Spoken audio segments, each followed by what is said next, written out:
عقیقہ تو ہو جاتا ہے، گیٹ ٹوگیدر ہو جاتا ہے، لیکن بعض اوقات پھر شرعی حدود و قیود کی پاسداری یہ نہیں ہو پاتی. اس حوالے سے کیا فرمائیں گے آپ؟ الحمد للہ رب العالمین والصلاة والسلام علی سید المرسلین.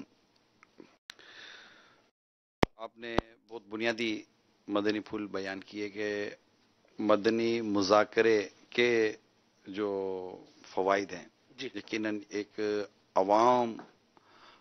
عام سوالات کہ کرتے تو ہیں ہمارے معاشرے میں، مگر اس کا طریقہ کار اس کے علم میں نہیں ہوتا، اور وہ عام سوالات پوچھ لیے جاتے ہیں، اور چونکہ عموماً پوچھنے والا نظر تو آتا نہیں ہے، جی زیادہ تر ہمارے جو کالنگ سوالات ہوتے ہیں. جی تو یہ ایک مدنی مذاکرے کے بہت سارے فوائد ہیں کہ گھر بیٹھے اسلامی بھائیوں کو بنیادی معلومات ملتی ہے، اور اس کا مجھے بخوبی اندازہ اس وقت بھی ہوتا ہے تو میرا بیرون ملک کا سفر ہوتا ہے. مدینہ مدینہ وہاں پر جب اسلامی بھائی ملتے ہیں، اور اس میں بالخصوص جو کچھ بڑی عمر کے لوگ ہوتے ہیں جو مشکل اردو یا مشکل زبان یا مسائل کا بیان کا مشکل انداز جن کی سمجھ میں قطعاً اگر میں کہوں کہ نہیں آتا، صحیح، ان کے لیے مدنی مذاکرہ بہت بڑی نعمت ہے. سبحان کیونکہ اللہ. امیل سنت اس کو بڑے ہی سادہ جی اور عام فہم انداز میں بیان فرماتے ہیں، جی جو کہ ایک کم پڑھا لکھا آدمی، بلکہ میں کہوں گا کہ جو پڑھا لکھا نہیں ہے جی وہ بھی سمجھنے میں کسی حد تک کامیاب ہو جاتے ہیں. جی رہی بات مدنی عقیقے کی، جو آپ نے کہا کہ مجھے عقیقے کے سوال سے تو جو امیر رسول سے کیا گیا، مجھے وہ یاد آ گیا کہ ہمارے ہاں ایک وقت گھر کی چھت پر عقیقے واہ کا سلسلہ ہوا تھا، مدنی منوں کا. اس میں پھر رسالہ آیا تھا عقیقے کے بارے میں مدنی پھول، واجب. اور عقیقے کے بارے میں سوال جائیے اس مدنی مذاکرے کے بعد آیا. تو اس وقت بھی میں نے امیر سے عرض کی تھی کہ مطلب کہ ایک عقیقہ تھا، نارمل لوگ گھروں میں عقیقہ کرتے ہیں، تو عقیقہ کرنے میں اس وقت شاید آپ کی پوتی کا بھی عقیقہ تھا غالباً اس میں، شاید اگر میں غلطی نہیں کر رہا تو لوگ عموماً کرتے ہیں، لیکن آپ نے عقیقے کی اس پوری تقریب میں مدنی مذاکرہ رکھا. اس کے کیا، اور اس میں آپ سے سب بتا رہے ہیں. اچھا، اس میں پھر کیا تھا کہ عقیقے میں جانور ذبح ہوتا ہے، اسی عقیقے میں سب کے سامنے جانور ذبح ہوا، صحیح. اور اس عقیقے میں طلبہ کرام جمع ہوئے، دور حدیث شریف وغیرہ کے طلبہ کرام جمع ہوئے. تو پھر انہیں وہیں پر جانور ذبح کرنے کا طریقہ، اور اس میں جو حرام اجزاء ہوتے ہیں ان کی نشاندہی، اور پورا ایک سلسلہ ہوتا. میں نے سوال کیا تھا کہ آخر یہ سارا اہتمام کرنے کی کیا مطلب آپ کی ذہن بنتا ہے؟ تو آپ نے فرمایا یہ اصلاح امت کا درد ہے. سبحان اللہ. اصلاح امت کا درد ہے نا، یہ مدنی مذاکرے کی بنیاد ہے. میں آپ کو بتاؤں کہ عاشقان رسول تک علم دین آسان پیرائے میں پہنچانا ہے. تو یہ عقیقے سے تو ایک عقیقہ یاد آ گیا، عقیقہ شریف. سبحان اللہ. اور رہی بات یہ کہ لوگ اس میں غیر شرعی امور داخل کر لیتے ہیں، تو اس میں علم کی بھی کمی ہے، معلومات کی بھی کمی ہے. اور ہمارے یہاں ایک جو رجحان ہے وہ بدقسمتی کے ساتھ بڑا مطلب کہ اپنا اثر دکھاتا ہے. خوشی میں سب چلتا ہے، یہ ایک عجیب و غریب رجحان ہے ہماری سوسائٹی کا. خوشی میں سب چلتا ہے، اور خوشی کے نام پر یہ ایسی رب کی نافرمانیوں پر اتار آتے ہیں کہ اللہ کی پناہ. یعنی یہاں مجھے تشویش ہوتی ہے کہ ویسے غموں کی دنیا ہے، فکروں سے بھری زندگی ہے، اور افسردگی اور ٹینشن فل لائف ہے. اس ٹینشن فل لائف میں اگر کہیں سے خوشیوں کا ٹھنڈا سا جھونکا آتا ہے تو وہ خوشیوں کا ٹھنڈا جھونکا اس غم زدہ اور فکر مند شخص کو سجدہ شکر کی طرف لے کے جاتا، کہ اپنے رب کا شکر ادا کرتا کہ مولا اس قدر غم و فکر کی تپش میں تو نے ایک خوشیوں کا ٹھنڈا جھونکا عطا فرمایا ہے، اس پر میں تیرا شکر ادا کرتا ہوں. سبحان اللہ. یہ شکر ادا کرنے کے بجائے الٹا بے باک ہو کر اپنے رب کی نافرمانی پر اتار آتا ہے. یہ حضور جو سارے بے باکی کے معاملات ہیں یا جو بھی غیر شرعی معاملات ہو رہے ہوتے ہیں، اس کی بھی ایک وجہ جیسے گل گپاڑا ہے، میوزک ہے، ہلا گلا ہے، یہ سارے معاملات، ناچ گانا وغیرہ، یہ سارا جو بیچ میں ایڈ ہو جاتا ہے، تو یہ بھی اس کے بھی ایک بیس اگر دیکھا جائے تو لوگ یہی بناتے ہیں اور یہی بتاتے ہیں کہ چلو بندہ تھوڑا لائٹر موڈ میں آ جاتا ہے، تھوڑا ہلا گلا ہوتا ہے، تھوڑا انوائرمنٹ چینج ہوتا ہے، تفکرات، خیالات جو ہے وہ بندے کے تبدیل ہوتے ہیں، تو یہ بھی ایک لوگ لاجک بناتے ہیں اس چیز کا۔ دیکھیں لائٹر موڈ میں بندہ جو ایک ہلکے پھلکے موڈ میں آ جاتا ہے، ایک جی خوشی بھرے ایک ماحول میں آ جاتا ہے، تو وہ خوشی آتی ہے تو آتا ہے نا، صحیح۔ ٹھیک ہے۔ اب خوشی کو کون نعمت نہیں کہے گا؟ ہے مفتی صاحب، خوشی نعمت ہے ایک انسان کو، جو اللہ کی طرف سے ایک راحت نصیب ہوتی ہے، ایک سکون نصیب ہوتا ہے، تو شکر کے ذریعے نعمتوں کو قید کرنا پڑتا ہے۔ اب شکر ادا کریں اپنے رب کو، تو اللہ تعالیٰ آپ پر وہ نعمتیں، یا اللہ تعالیٰ آپ پر اور نعمتیں بڑھاتا ہے۔ تو یہ عموماً ہمارے یہاں رجحان نہیں ہے، شادی ہو، عقیقہ ہو، منگنی ہو، بات پکی ہو رہی ہے، بچہ پیدا ہو رہا ہے، اور اس طرح کہیں کوئی باہر سے بیٹا کما کر آیا ہے، یا کوئی اور اس طرح کی خوشیوں کے مواقع آئیں، تو ہمارے یہاں نارملی موسیقی کے ذریعے رب کی نافرمانی کی جاتی ہے، بے پردگی کے ذریعے رب کی نافرمانی کی جاتی ہے، اور شراب گانے باجوں کے ذریعے رب کی نافرمانی کی جاتی ہے۔ تو عقیقہ یہ ایک شرعی رسم ہے، جی حکم ہے، ایک شرعی حکم ہے عقیقہ۔ اب ایک شرعی حکم پر عمل کرنے کے لیے غیر شرعی طریقہ کار کا ایک سیلاب امڈ آتا ہے۔ ایک دماغ میں ایک بات موجود ہے کہ میں کر شرعی مسئلے پر عمل رہا ہوں، کہ اللہ کہ مجھے میری شریعت اسلام نے عقیقہ کرنے کا فرمایا ہے، تو میں اس حکم شریعت پر عمل کر رہا ہوں۔ ٹھیک۔ یہاں پر اس کی دین اور اسلام سے محبت بھی تو پتہ چل رہی ہے نا، صحیح۔ لیکن اسی کے ساتھ ساتھ جی اس پر عمل کرتے کرتے وہ جن گناہوں کا اظہار کر رہا ہے، تو اس میں زائز کی بے باکی اور جہالت ظاہر ہو رہی ہے۔ تو اس کے لیے مدنی ماحول ہونا چاہیے، جی اور نیک لوگوں کی صحبت ہونی چاہیے، جس سے اس کے دل میں خوف خدا پیدا ہو۔ جب آپ سانپ سے بھاگنے والوں میں رہیں گے نا، تو آپ بھی سانپ کو دے کر بھاگو گے۔ صحیح۔ جب آپ سانپ کو پکڑنے والوں میں رہو گے نا، تو آپ بھی سانپ کو دے کر پکڑنا شروع کر دو گے۔ اب اس کی طرح جو سانپ پکڑ رہا تھا، اس کی طرح مہارت نہیں ہوتی بندے کو۔ میں آپ کو ایک مثال دیتا ہوں کہ یہ لوگوں کی جو صحبت ہوتی ہے نا، وہ کیسا مہارت، جس کو میں کہہ رہا ہوں ٹیکنیک، مہارت، اس کے اوپر چلو اس کو میں کسی اور موقع کے لیے رکھوں گا انشاءاللہ تعالی، ابھی وہ وقت بہت لگ جائے گا اس کے لیے۔ تو یہ ہے، کال لے لیں۔ جی بالکل نہیں۔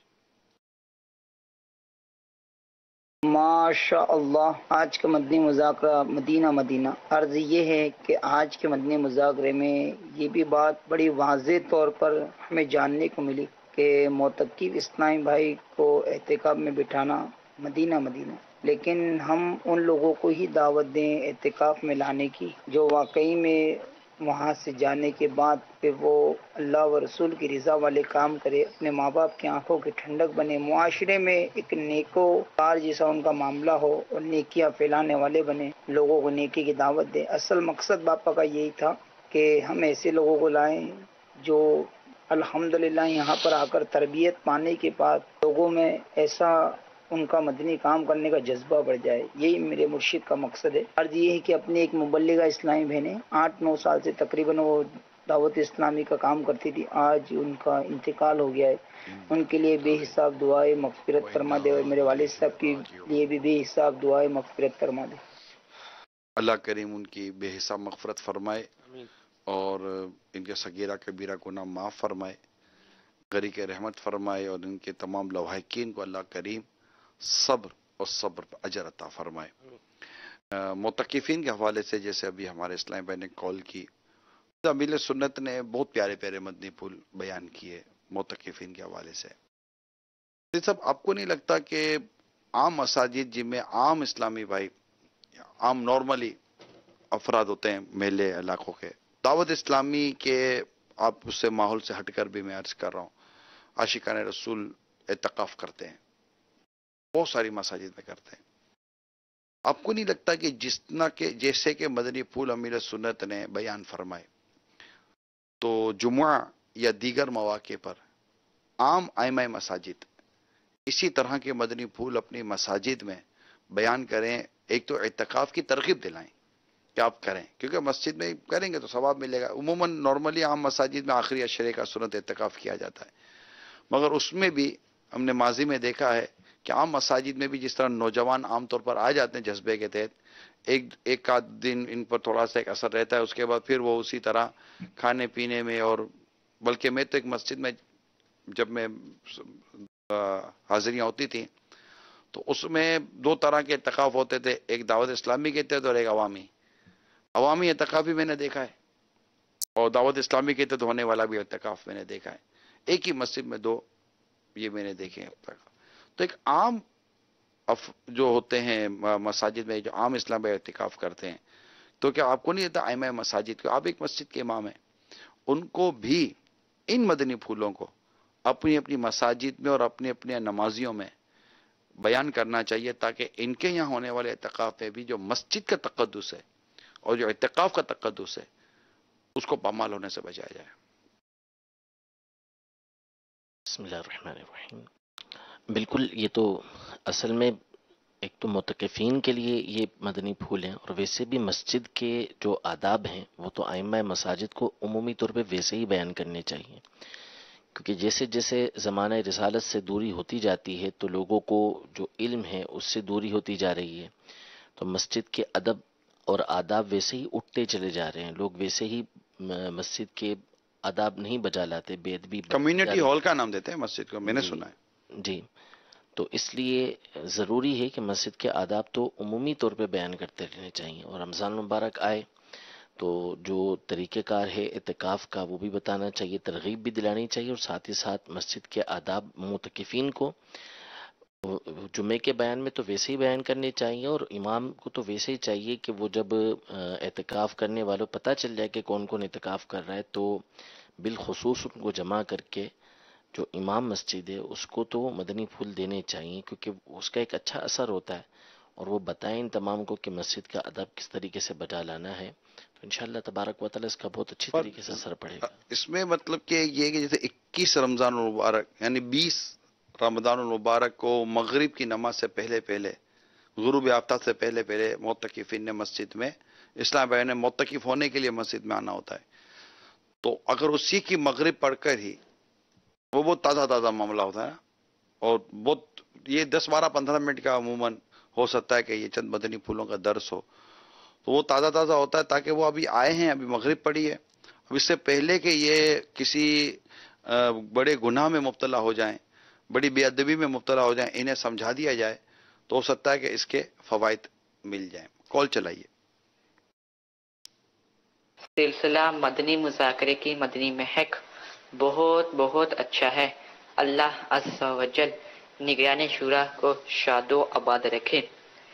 نگران شورا کی بارگاہ میں عرض ہے کہ کچھ ہی دنوں کے بعد ماہ رمضان المبارک کی جلوہ گری ہو جائے گی، تو آپ مزید چینل پر کون سے سلسلے فرمائیں گے، برائے کرم ارشاد فرما دیجئے۔ اور آج کے مدنی مذاکرے میں جو امیر اہل سنت نے ہیلمٹ کا تذکرہ کیا، جو موٹر سائیکل پر ہیلمٹ نہیں پہنتے، آپ بھی اس کے بارے میں کچھ مدنی پھول ارشاد فرما دیجئے۔ انشاءاللہ عز و جل میری اول تو مدنی مذاکروں میں حاضری رہے گی۔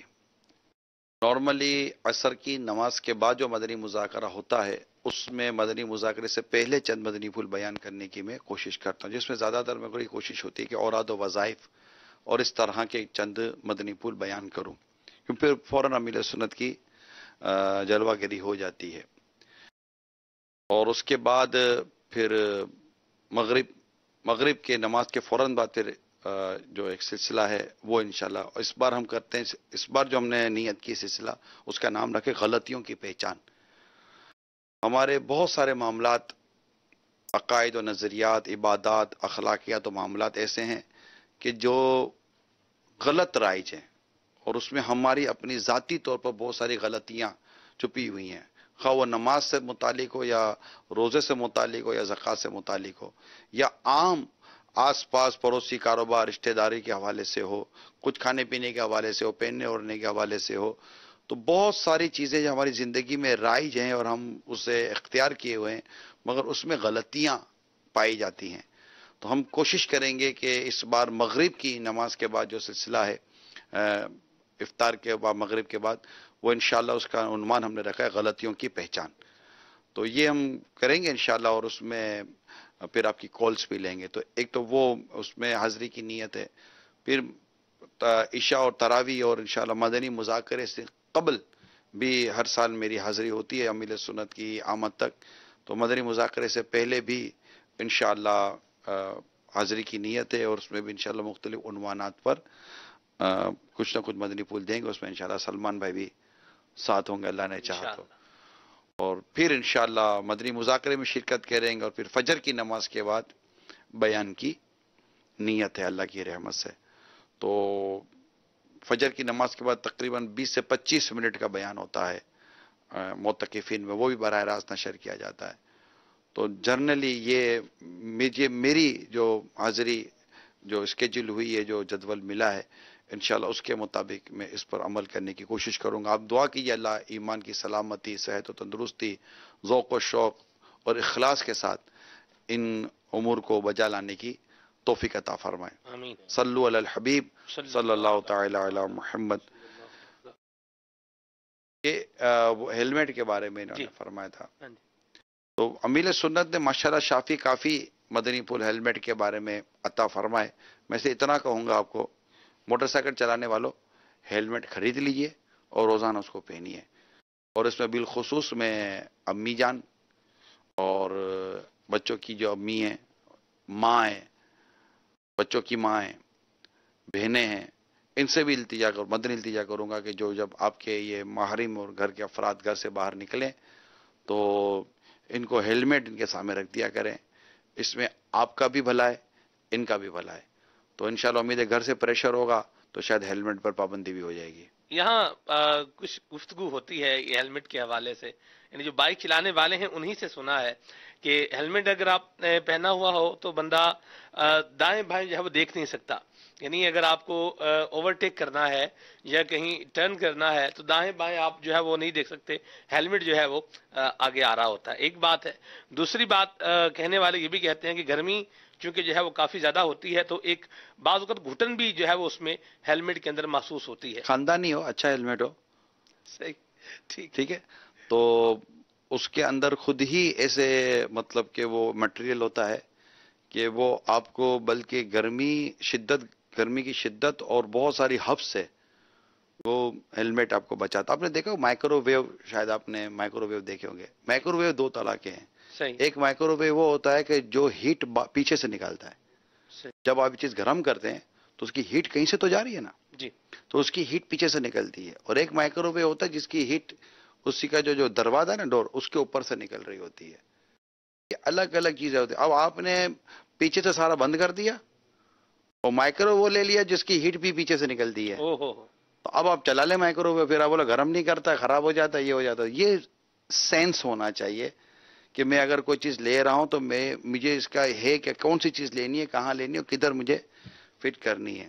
تو ایک تو یہ. پھر دوسرا ہے کہ ہیلمٹ آپ نے جو دوسرا فرمایا کہ وہ دائیں بائیں نظر نہیں آتا، تو دائیں بائیں واقعی نظر نہیں آتا ہیلمٹ میں. اس لیے اسٹینڈرڈ یہ ہے اور اصول و قانون یہ ہے کہ آپ کے شیشے کے، آپ کے موٹر سائیکل کے ہینڈل پر 2 میرر لگے ہوتے ہیں، شیشے جو آپ کے پیچھے کا دکھا رہے ہوتے ہیں. جب اس کا مشورہ دیں گے تو کہیں گے کہ یار چرسی موالی وہ چوری کر کے لے جاتے ہیں، تو یقیناً یہ غلط کرتے ہیں. اس کا کوئی اہتمام ہونا چاہیے، اور انتظام بھی کرنے والے کر ہی لیتے ہوں گے، ہونا چاہیے. لیکن خدا نخواستہ اگر لے جائیں تو حادثے کی صورت میں جتنے پیسے خرچ ہوں گے نا، ایسے شاید ہو سکتا ہے کہ ایسے آپ 100 سیٹ شیشے یہ میرر کے آپ خرید لیتے تو اچھا ہوتا. یعنی آپ کو یہ پھر فیل ہوگا. کال لیں؟ بالکل لیں جی.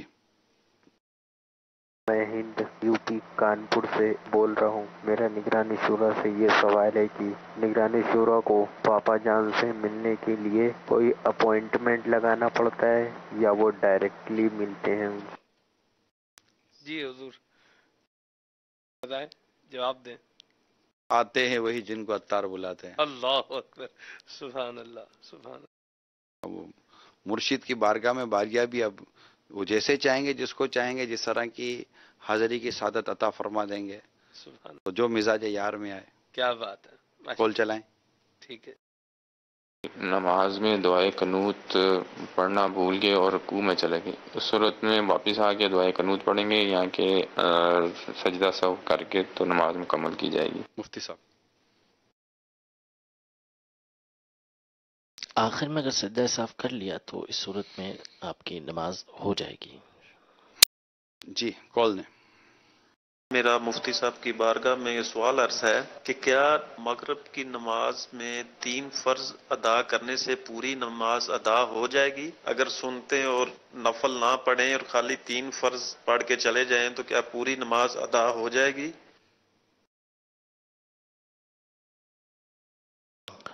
فرض تو ادا ہو جائیں گے، لیکن یہ کہ جو سنتیں ہیں وہ سنت موقدہ ہیں، یعنی یہ جو 2 سنتیں ہیں یہ سنت موقدہ ہیں. اس کو چھوڑنا جو ہے وہ ایک مرتبہ چھوڑا تو یہ ناپسندیدہ ہے، اساعت ہے، اور بار بار اس کو چھوڑیں گے تو یہ جو ہے وہ گناہ ہے.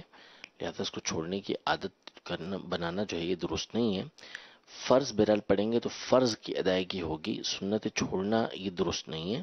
اس کو پڑھنا ضروری ہے، پڑھے جائیں گے یہ.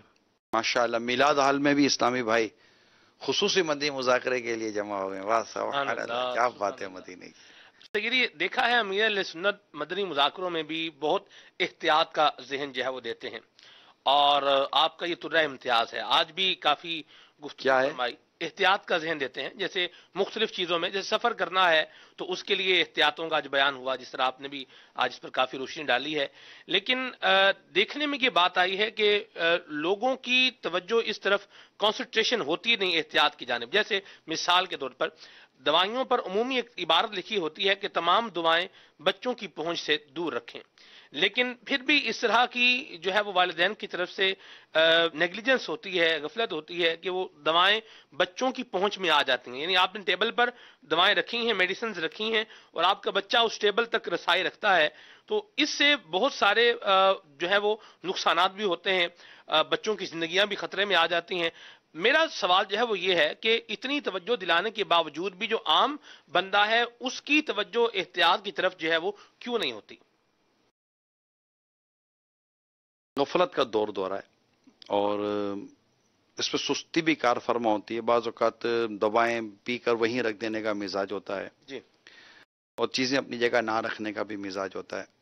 نارملی ہمارے ہاں خاص طور پر میڈیسن، دواؤں کے لیے کوئی سیلف دراز الماری ایسی چیز بنی بھی نہیں ہوتی، جبکہ باہر ماحول تھوڑا چینج ہے. ٹھیک. میں یہ سوچتا ہوں کہ اگر کپڑے الماری سے باہر ہے نا تو یہ نقصان کم دیں گے کسی کو. اگر دوائیاں الماری سے باہر ہے تو یہ نقصان دے سکتی ہیں. جب آپ نے ایک الماری بنائی ہے تو آپ کو کپڑا رکھنے کا بھی ذہن بن رہا ہے. صحیح. جوتے کا شیلف بناتے ہیں تو جوتے شیلف میں رکھنے کا ذہن بنتا ہے. صحیح. اسی طرح اگر آپ نے دواؤں کی ایک مختصر سی چھوٹی سی الماری بھی بنا لی نا تو اس میں بھی دواؤں رکھنے کا آپ کا ذہن بھی بنے گا.